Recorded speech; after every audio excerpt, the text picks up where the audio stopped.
Isha. Welcome to Spotlight. And today we have on our spotlight a man who is an engineer, innovator, education reformist. I think he has actually taught us to see and feel education in a very different way, innovation in a way nobody even talked about. And of course, he's contributed so much to India, especially to Ladakh, with his wonderful, first of all, his unique school, which is SICOL, which is Students' Educational and Cultural Movement of Ladakh, or with the Operation New Hope, or with his genius innovation Ice Stupa for the people of Ladakh, which obviously got a lot of global recognition. And to name the least, he was also an inspiration. He was also the inspiration for the character of Amir Khan in Three Idiots. He has won so many awards like Global Award for Sustainable Architecture, Rolex Awards for Enterprise, Ashoka Fellowship for Social Entrepreneurship, Raman Magse Award for his very, very exceptional work. And of course, he's continuing to do that right now. I am talking about Sonam Wangchuk. We are so happy to talk to him. Radio Zindagi has been trying to get him. And finally, we got him here, sir. Welcome to Radio Zindagi Spotlight. So glad we have you today on our show. Thank you very much, people living overseas there. I'm happy to connect to you from the mountains of Ladakh. Yes. I want to start by asking you, how are you coping with this pandemic? In Ladakh, we have had quite a few cases, even if we are quite secluded up in the mountains, mainly because of some returning pilgrims from Iran. And then it spread with other, workers coming up from outside, our own students returning. But people are recovering very fast. And just 2 days ago, I saw that Ladakh was the topmost region in recovery rate in India, followed by New Delhi. If that's something good, I don't know. That is amazing. So I want to talk about your journey. I want to talk about so many things. Let's talk about what happened after Three Idiots to Ladakh.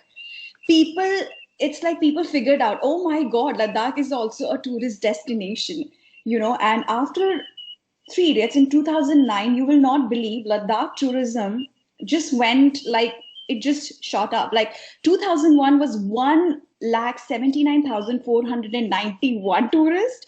To 2018, it was 3,27,366 tourists.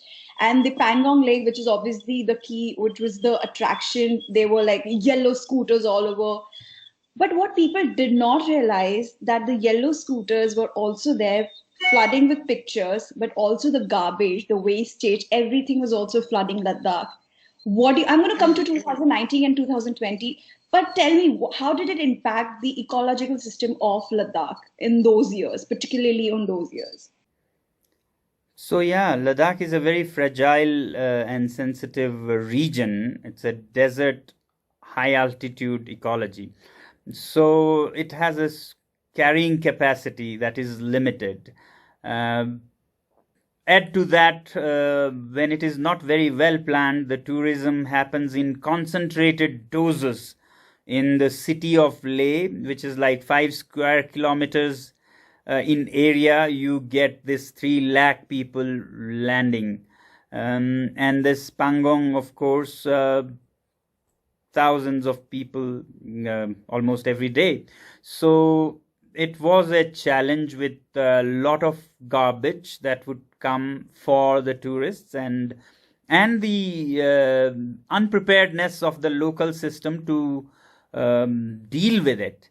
So yes, it was an abrupt explosion of tourism, but more than that, I think I have problems with not being able to manage it properly. Yeah? So if we spread out the tourism into different regions, even the region where the lake is, we could have had lesser, toxic effect on concentrated places. So in future also we should try and spread out the tourism, and that's what we are doing with our alternative university, which has a responsible tourism course, to help other villages and other regions of Ladakh to get the benefit of tourism, and for tourists to get to see more of Ladakh than this one or two places. So both are very important, and we are working on it. Yeah, so if it is spread out, we can absorb even 5 times more tourists, but that takes a very good management plan. Then that's what is now on the cards. Yeah. And people don't realize when tourism is there, where people are actually going and visiting Ladakh, they are taking couples of bottles of water, plastic bottles, and then they accumulate, and it will become a new pandemic if we don't actually pay attention to it. But let me come to 2019 and 2020, where figures were comparatively very low, because 2019 had election, a major airline did not work, it went out of work. So the 50% percentage was dropped in tourism. And obviously, we all know 2020's pandemic. So you think these 2 years can compensate what has happened in past decade? Do you think so? It's going to recover Ladakh a bit? No, and yes, but it's not good to first raise expectations and therefore infrastructure also, and then leave people high and dry. It should have been better planned already, so that we limit how many we take and prepare good infrastructure for that many numbers. If you prepare the place for 3 lakh and then you get only 1 lakh, it does affect the people who have already gotten into the system. So I think we should actually limit number of tourists coming to Ladakh and give them very good service, very good experience, and keep that number steady for more years than just leave it to rise and fall abruptly. All right. So, another one thing I wanted to ask you, that in past 5 years, Ladakh has seen this bike culture. And I'm not talking about the cycle one, which you are getting us to, but I'm talking about the bike. YouTubers are going on bike and riding all over the Ladakh and showing us, and I'm guilty watching them because I do want to visit Ladakh. Do you ever see India, and because of which the pollution is also high because you're biking, it's not electric. Do you see India ever getting onto electric bikes or cars ever? Do you see that moment happening? I know you're trying, you're pushing, and you're explaining, educating all of us to use electric bikes. But do you see, in a larger perspective, do you see that's happening in India? Yeah, if enough people, particularly those who influence young people, opt for these cleaner means, I think in India, role modeling is very strong. So people could switch over if enough of a critical mass of influencing people do it. And I'm hopeful that this can be done, not only for Ladakh, but for the cities in India, which are really becoming unlivable. So I want to see a day when more and more people take to bicycles, and thereby the air becomes more and more breathable, and that opens the gate for even more bicyclists once the air is little cleaner at this critical mass. So I, for one, want to believe this is possible and keep trying. Even in Ladakh, we are working, and this year, I don't know how, there's a whole flood of bicycles. All young people are buying bicycles, stores are sold out, even their broken ones are sold out. Young people are taking to bicycles like never before. And I think Ladakh at 11, 12,000 feet can set an example for the rest of the country and the world. If people at those heights are happily biking, what is wrong with you? That's true. That is true. And now, of course, Ladakh is also autonomous post Article 370. Do you see any major changes happening, or do you see anything which has add on to Ladakh after that? I hope to see. It's yet to, show much of the changes. But now we are not a remote part of some entity. We are the entity. We are the center of ourselves. So therefore, attention will be more on Ladakh by Ladakhi people planning.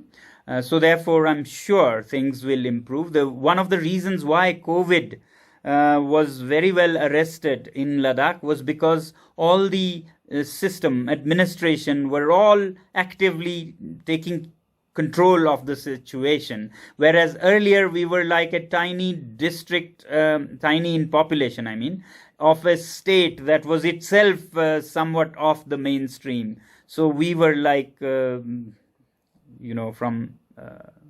the other side of the world. Yeah.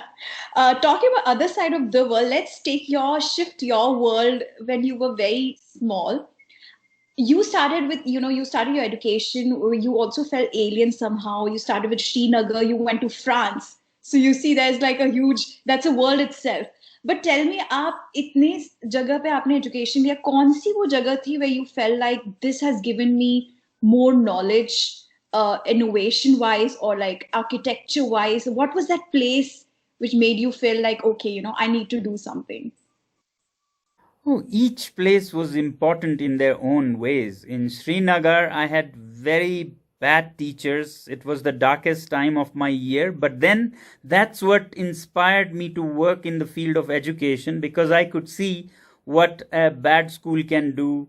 Teachers who are not sensitive can do the harm they can do. And then in Delhi, I was in a school for border areas, which was the best experience in my life, and I could see what good teachers can do also. So these shaped my future choices of activism that I took on.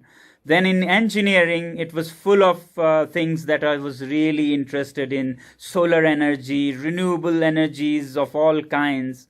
Then in France, it was about the material, whereas in Kashmir, in engineering, it was about the energy sources. In France, I studied about earth or soil as a building material. Studied further, I was already building with mud then. And now I'm trying to make the most of all of this put together so that, mud buildings become the ultra-modern, post-modern material that is beyond modern. Very ecological, very comfortable, and above all, abundant and free for everyone to afford, right under your feet. Similarly, powered by sun, these buildings, even in cold regions like Ladakh, can give you temperatures in polar winters of Ladakh the same as you would have in New Delhi or New York, with no power, no pollution, no bills to pay. So all these are coming together, the pieces of the puzzle. That's nice.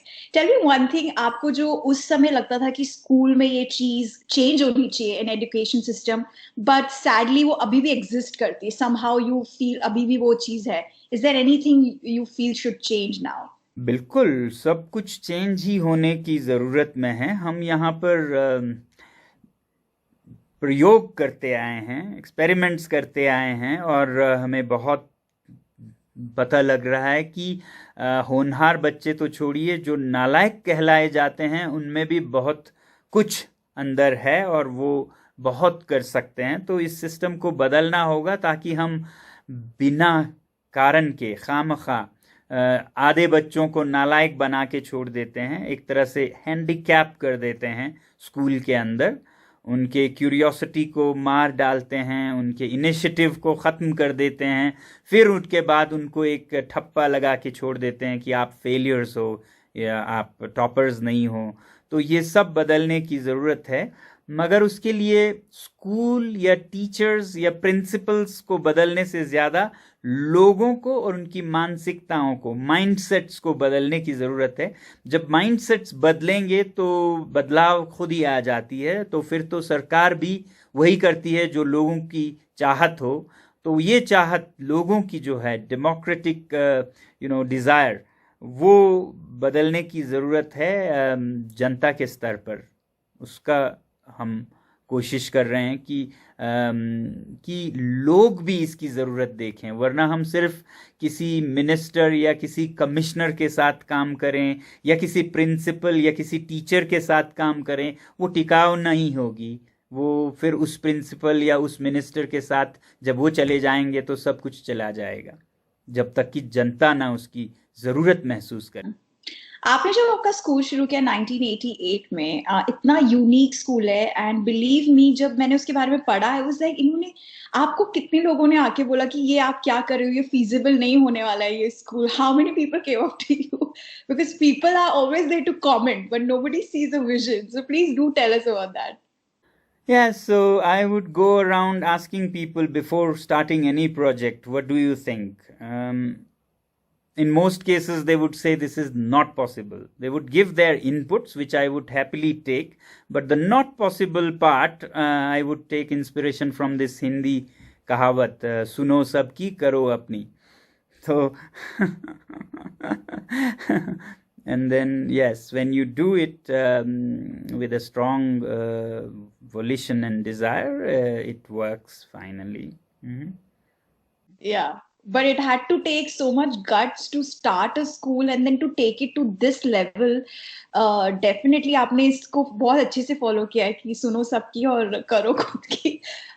How are students doing there? What are the new innovations they are up to? Just give us a little bit of just hints so that world would know about it.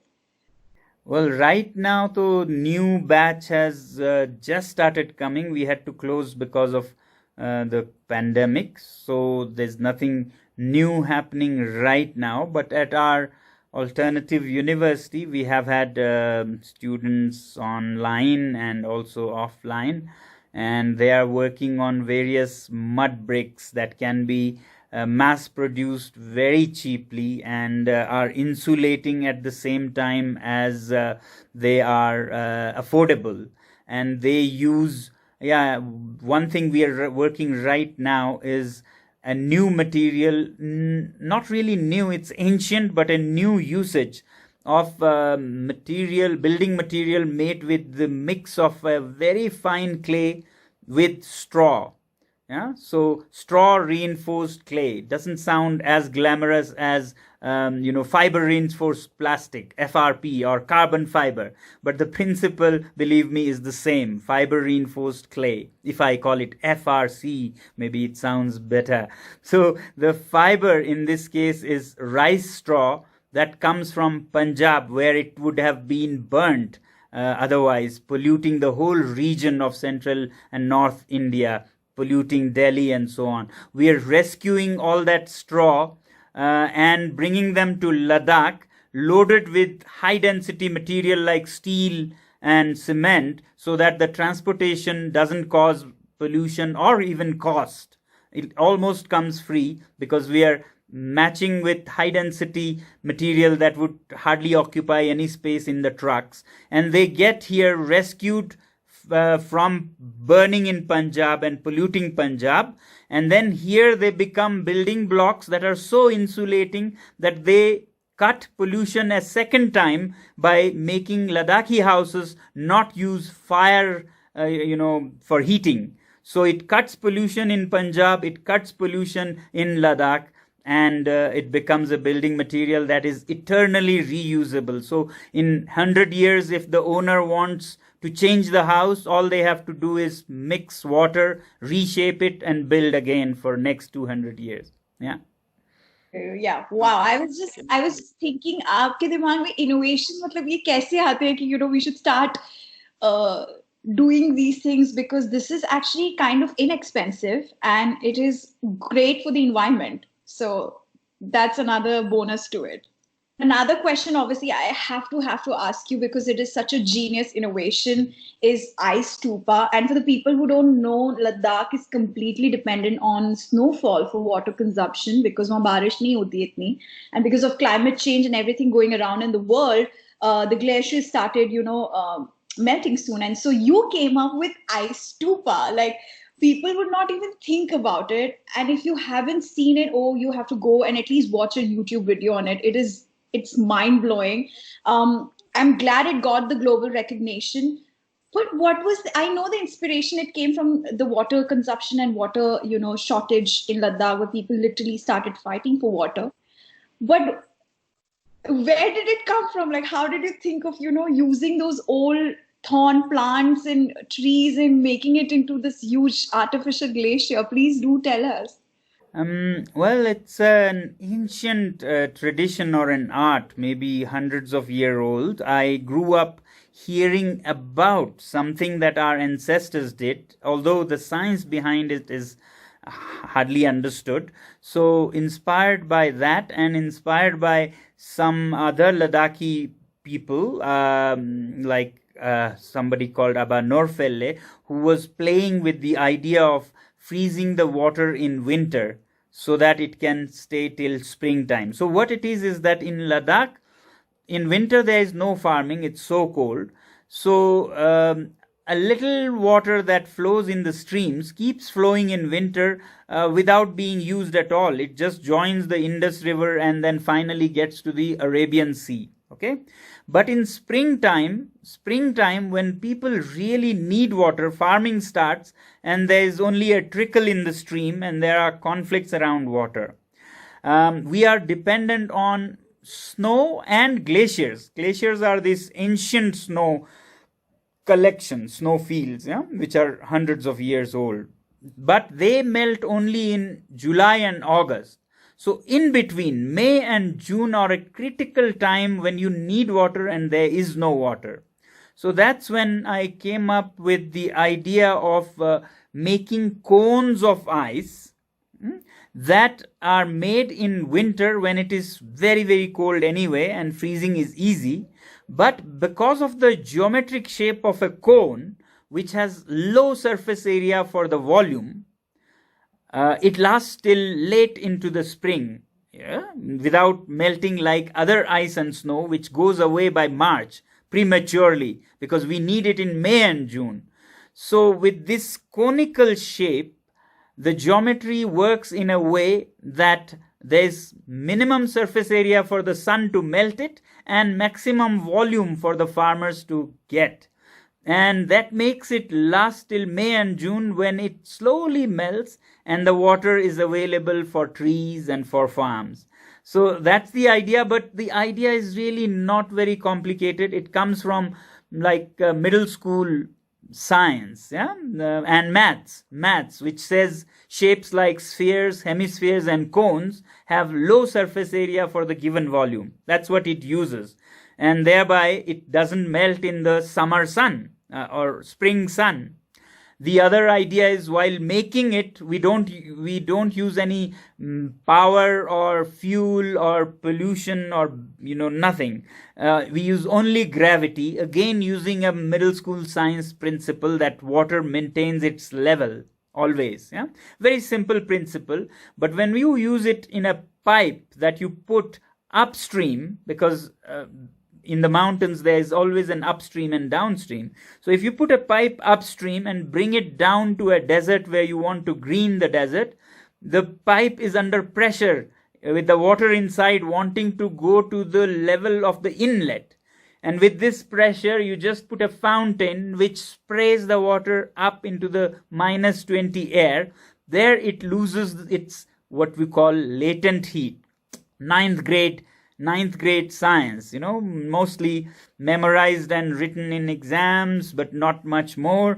But here it comes handy and makes the water that went up like 100 feet on its own by gravity without a pump, and it is made to lose its latent heat again by the natural cold air, no machines, no power, and then falls down and freezes in the shape of a cone, which doesn't melt till late spring. So that's the simple idea that works. Well, you make it sound very simple, but it is like you said, even I must have like just memorized and written all these things and never thought of applying it anywhere in my life.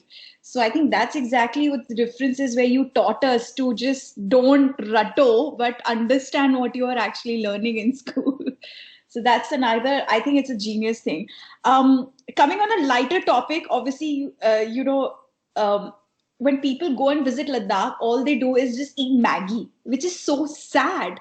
Local Ladakhi food is also amazing. Please do educate us what all you guys like grow there and what can people experience when they come there. Oh, yes, that's so sad to get these noodles of fine flour, not good for your gut, over thousands of kilometers, and then eat in this place that's known for health foods of all kinds. Yeah. So, yes, can you hear me? I can hear you. Hmm? Hello? Can you hear me? Hello? So anyway, yeah, I'll continue because I'm recording separately from you. So anyway, it will work. So Ladakh has many health foods like barley. High altitude barley would be one of the most nutritious things you could ever have. And there are instant foods much faster than Maggie. There are like magic foods in Ladakh.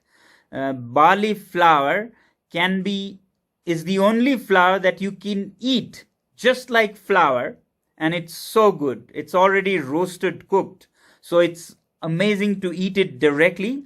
If you just put it in hot water with some salt and butter, it becomes an instant soup, a barley soup. And if you add, like Ladakhis add, dried cheese and peas, it becomes delicious. You can add mushroom and other things also. But unfortunately, these are very special secrets of the Ladakhi people. And we are trying to get it out, these best kept secrets of Ladakhi travelers, to the people through enterprises around our alternative university. So in a year or two, you may see packed health foods that are 2 minutes and are not damaging to your health. They are actually like tonics for you in a place like Ladakh. Yeah, so these are what we eat, what we have eaten, and what our travelers would eat and move on the Silk Route. Similarly, you have momos, which have become now a world phenomenon. That's a traditional food of the Ladakhi people. Noodles, of course, and many such things. Yes. Yeah. So I hope when people go and visit Ladakh, they definitely do not eat that 2 minute instant noodle, but rather just experience the whole Ladakhi food and barley, like you said, um, which is, yes, I have read about this that you guys have low altitude barley there. What do Ladakhis do for entertainment? Like, what do you do for entertainment? Because I know we've been trying to talk to you. The network is so bad where everybody wants to detox from internet. I think you guys are automatically detoxing yourself from the internet. So tell me, what do you guys do for entertainment? As we speak, I can hear the drums from downstairs in the big hall. Our students are dancing to traditional drumming, and without any, professional players or singers on YouTube or radio or television making you feel inferior about your skills. So they dance to their own drum beats and feel great, not inferior to anybody. So yeah, they have a lot of fun drumming away and dancing away. That's nice. That's nice. That's good to know. Let's talk about two of your moments. One is I Live Simply moment, where I've seen a lot of YouTube videos where you tell people to do simple things, which is as simple. What are those one, two, three, or anything which is coming to your mind which people should do in I Live Simply moment and participate in this moment at least? So first of all, why we started this I Live Simply movement. Yeah, we have been for 30 years building solar heated houses that do not emit anything or do not pollute in any way. But that's just us doing in our small area. Then we have tried to solve the climate change issues like glaciers melting with artificial glaciers. But that also can solve the problem for few years, but then soon we'll have no glaciers left if the world goes on with business as usual. So therefore we thought it's not just local action, we also have to have a global appeal. That's when on Gandhiji's birth anniversary last time, we launched a global movement to appeal to the world to please live simply so we may simply live in the mountains, yeah, to the people in the big cities. And it's important that they change their lifestyle and behavior so that climate change slows down or stops and our glaciers do not melt away. So therefore this I Live Simply was launched, but rather than just a lecture or a call, we thought we should make a game out of it. So if you go to ilivesimply.org, you will see an interesting crowdfunding campaign, which is actually crowdfunding not money, because the planet doesn't need money, it needs behavior change. It's a crowdfunding of pledges for the planet, but your pledges are equated into dollars, and thereby you could be contributing equivalent of dollars, or you could say green dollars or Ladakh dollars without spending any money. So if you promise to say take bicycles as much as possible compared to your car, you could be contributing the equivalent of $500. For example, if you decide you would take trains instead of aeroplanes, similar amount of donation to the environment in pledges. If you decide you won't eat meat and eat vegetables, then you are making a great pledge worth many dollars. Yeah. So similarly, all kinds of pledges can be made, or what now I'm linking to the new movement, to boycott these cheap Chinese goods that are flooding your markets and that are killing your industries locally in your area, and you become dependent on a nation that you can't rely on. So we say, if you pledge that you won't engage in mindless consumerism and buy cheap goods that break down and fill your house and fill the landfills, rather than buying 10 pairs of cheap shoes from such a country, why don't you buy 3 pairs of very well made crafted handcrafted pairs of shoes? So these are pledges you can make and contribute to the planet, not to an organization, not in real dollars, but in green pledged dollars. Yeah. So that's I Live Simply. Yeah. Wow, So what a wonderful idea. Yeah. I've already pledged two in my mind right now. I will go and do that on ilivesimply.org, right? Is that the website? Yeah, I'm going to do it. Let's talk about your other moment, which is boycott Chinese goods, where you've asked people to use wallet power and not that. What is the idea behind it? What is this wallet power you're talking about? So can you tell us about that? Okay. Okay, so China has been behaving very irresponsibly, especially of late with COVID handling, and how it has been unapologetic and arrogant actually to pick up fights with so many nations. And for me, what is most serious is with my own region in Ladakh, aggression, killing of soldiers. So instead of only dealing with it militarily, we should actually deal with it economically at personal level, not wait for the government to levy sanctions, but personal economic sanctions on a rowdy, rogue nation. And that's what your wallets become a great weapon for. It's your wallets, people, which made China what it became today, rich and powerful and arrogant. So the same wallets can bring it down and make it talk of peace also to the peace tables, but only if we are determined and if we use the ethical point of view. Just like we said no to child labor, we don't buy things that are made with child labor because it's not just price tag. It's not that it's cheaper so we buy. Similarly, we also don't buy things that involve cruelty to animals. We have already done that in the past. How about doing it for humans? How about cruelty to human beings in Tibet, in Uyghur, Xinjiang, and the whole population? 1.4 billion people in China are treated like bonded laborers. How about adding that to the list of child labor and cruelty to animal, and not buy and encourage such a regime which ultimately wants total control on the world? Because if we keep sponsoring this nation, I'm sure there'll be a time when other nations in the world say enough is enough and go to war, and that will be the third world war. Instead of waiting for that, why not, bring it down with your wallet power?